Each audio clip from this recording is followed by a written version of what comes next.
Welcome back to the introduction of Indian stock market course.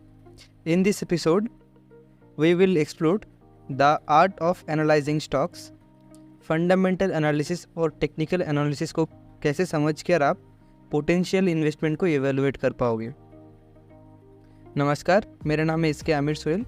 हमारे पिछले episode में हमने स्टॉक मार्केट के अलग अलग प्रकार के स्टॉक्स के बारे में सीखा है, उनके बेसिक्स के बारे में जाना है। आज हम इस बात पर करीब से नज़र डालेंगे कि शेयर का इफ़ेक्टिव ढंग से एनालिसिस कैसे करें। जब स्टॉक्स को एनालिसिस करने का बात आता है तो हमारे दो मेजर दृष्टिकोण हमारे सामने आते हैं, fundamental analysis and technical analysis. Fundamental analysis में कंपनी के फाइनेंशियल कंडीशंस जैसे revenue, profit, earning, debt and management को देखा जाता है। ये सब फैक्टर्स के आधार पर इन्वेस्टर कंपनी के इंट्रिंसिक वैल्यू को देखते हैं। तो सबसे पहले पॉइंट पे आते हैं, रेवेन्यू। What is revenue? किसी बिजनेस या फिर कंपनी अपने ऑपरेशन से जो भी पैसा कमाती है, चाहे वो किसी प्रोडक्ट को बेच के हो या फिर किसी सर्विसेज को दे के, जो भी इनकम उसके अंदर आता है उसको हम रेवेन्यू बोलते हैं।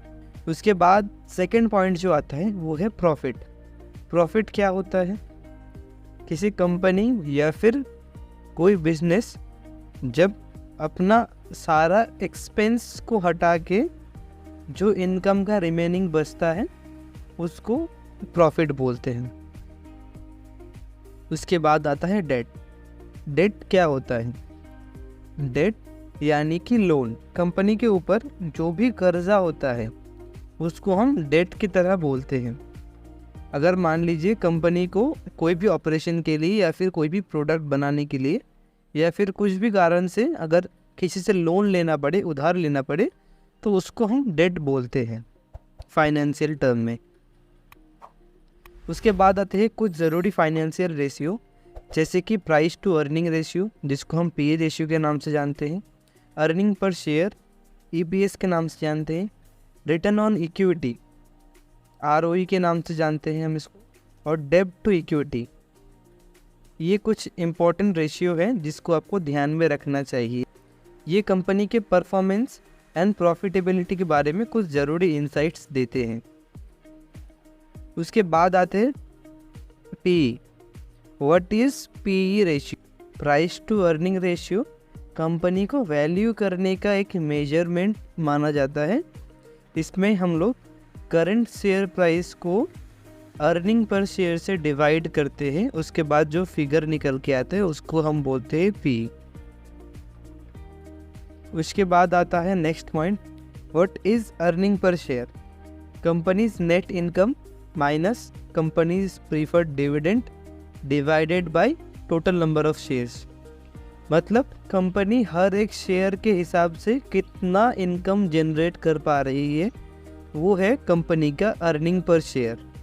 उसके बाद आता है रिटर्न ऑन इक्विटी। अब ये रिटर्न ऑन इक्विटी क्या है?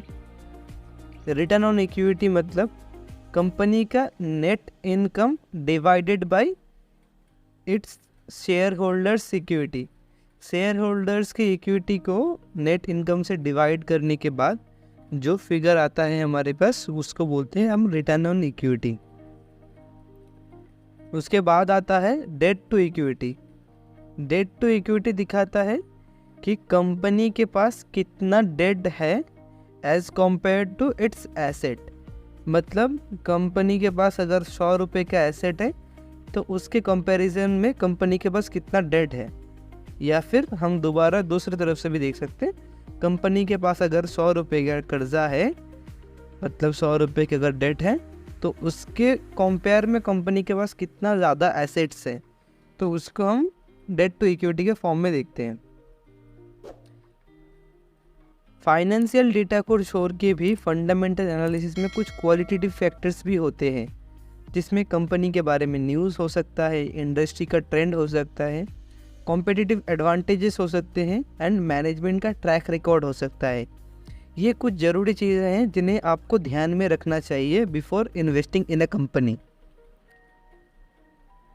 फाइनेंशियल्स एंड क्वालिटेटिव फैक्टर दोनों को मिलाने से ही इन्वेस्टर एक कंपनी के बारे में एक इन्फॉर्म डिसीजन ले सकते हैं अपने इन्वेस्टमेंट, अपने हार्ड अर्न मनी को इन्वेस्ट करने से पहले।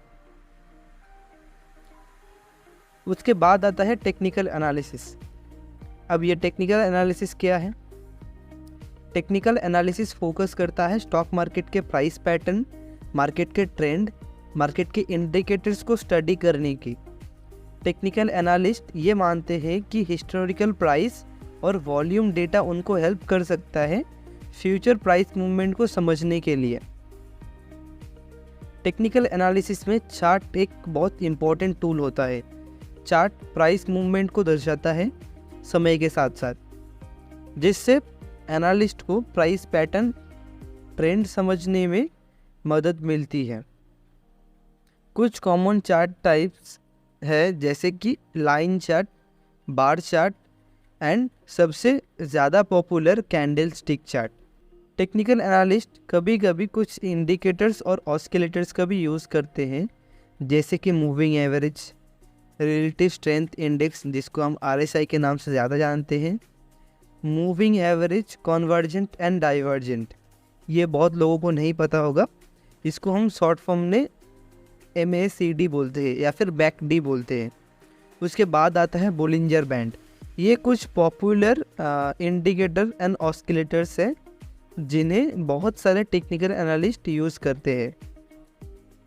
इससे उनको मार्केट के बारे में बेटर इंसाइट्स मिलती है।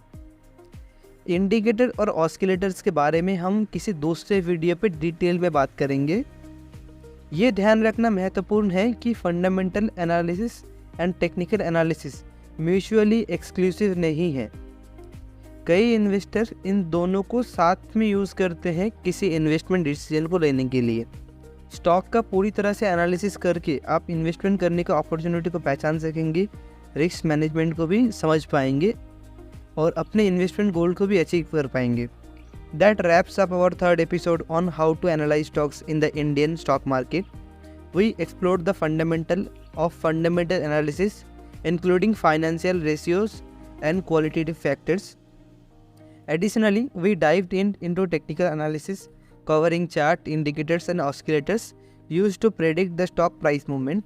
In the next episode, we will introduce you to stock market indices such as Nifty, Sensex, and explain the reflect of the overall stock market performance.